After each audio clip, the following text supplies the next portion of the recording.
The boys told us that many of their teachers just recited lessons from worksheets and textbooks, and that the students had few chances for any hands-on learning. You might get that one teacher, English class, she may give you one essay. But like a lot of schools, you have essays for every class. Like biology, you might have a science project or something. No science. I've never done a science project since I've been a thing. There's certain stuff in the classroom we can't even touch, and it's supposed to be for the class. But people steal like scissors or tweezers, and we don't. I done one experiment in chemistry, and we didn't even finish. A chemistry class without a single lab. That wouldn't be allowed in most high schools, but in Detroit, the students we talked to seem resigned to the reality of the way their schools are run. They don't have to travel a great distance, just over the Detroit city lines, to see suburban schools that are far different from theirs. It's a legacy that stretches back the decades to white flight, to the Milliken Supreme Court case. The students in Detroit may not know all of the history, but they have a keen sense of the injustice.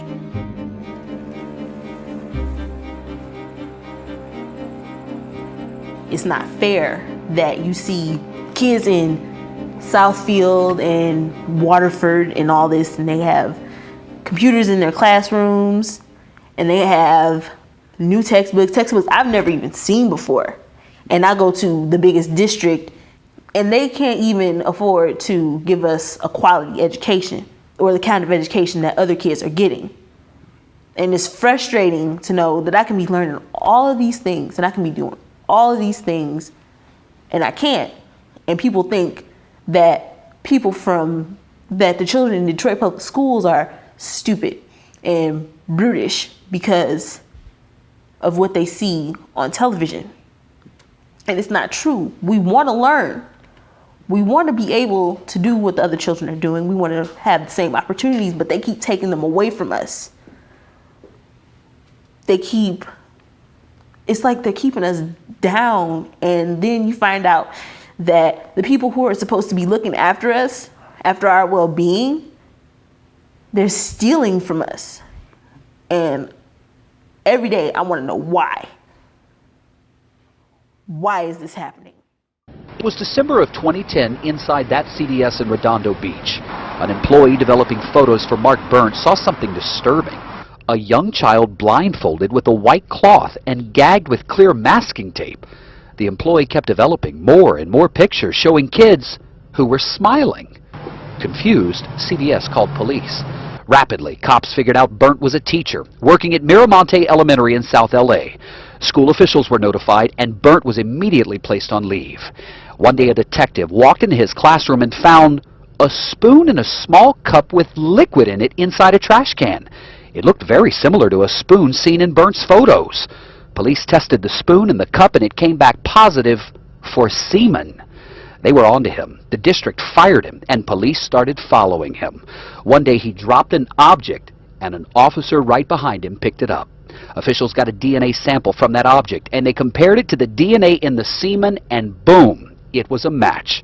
Police now allege Burnt was playing games with his students and then giving them as a reward a sweet treat, semen mixed with sugar. One parent was upset by this lesson, but that parent was really upset, and the student says he was humiliated by it.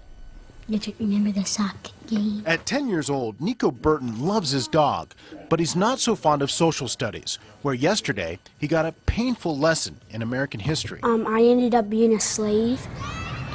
Nico says his teacher at Gahanna's Chapelfield Elementary divided the class and made some students slaves and others their masters. At first I didn't really care, but after people were like bidding on people, it kind of made me a little mad and stuff. Nico says it got worse when the so-called masters were told to feel the students playing slaves to see if they were worth buying. They got to look at in your mouth and feel like your legs and stuff to see if you were strong or stuff. And people were doing that to you?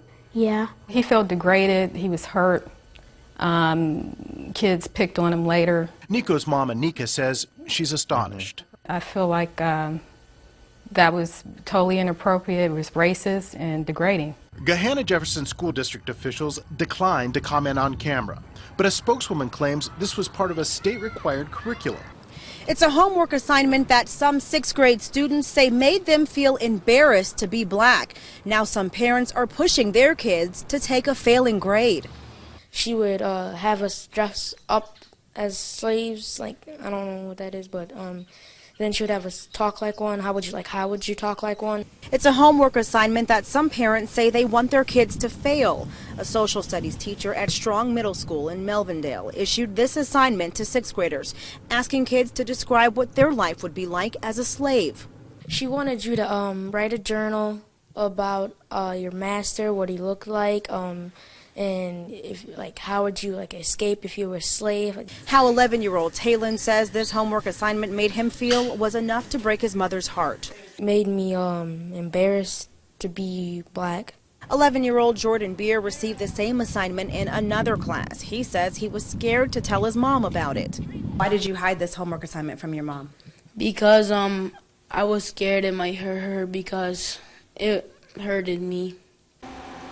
I've been to a couple of countries and I've worked with different groups of people from Africa, different countries in Africa.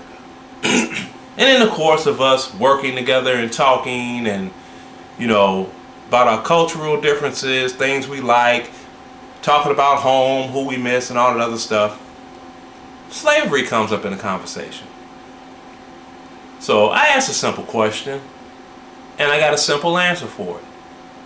And this is from all of them. This wasn't just one or two people this is from people of every region that I had talked to. And I asked them, I said, was there any verbal history told in Africa as of slavery and the people getting stolen or sold off or whatever and sent away to America? And they said no. I'm like, okay, well, how did you learn about slavery? They said in school. Yeah, in school taught by Westerners. So with that alone being said, I'm expected to believe that this whole slavery thing happened, the transportation aspect of it, when no one that I met from Africa confirmed that. But they do confirm that they learned about it in school.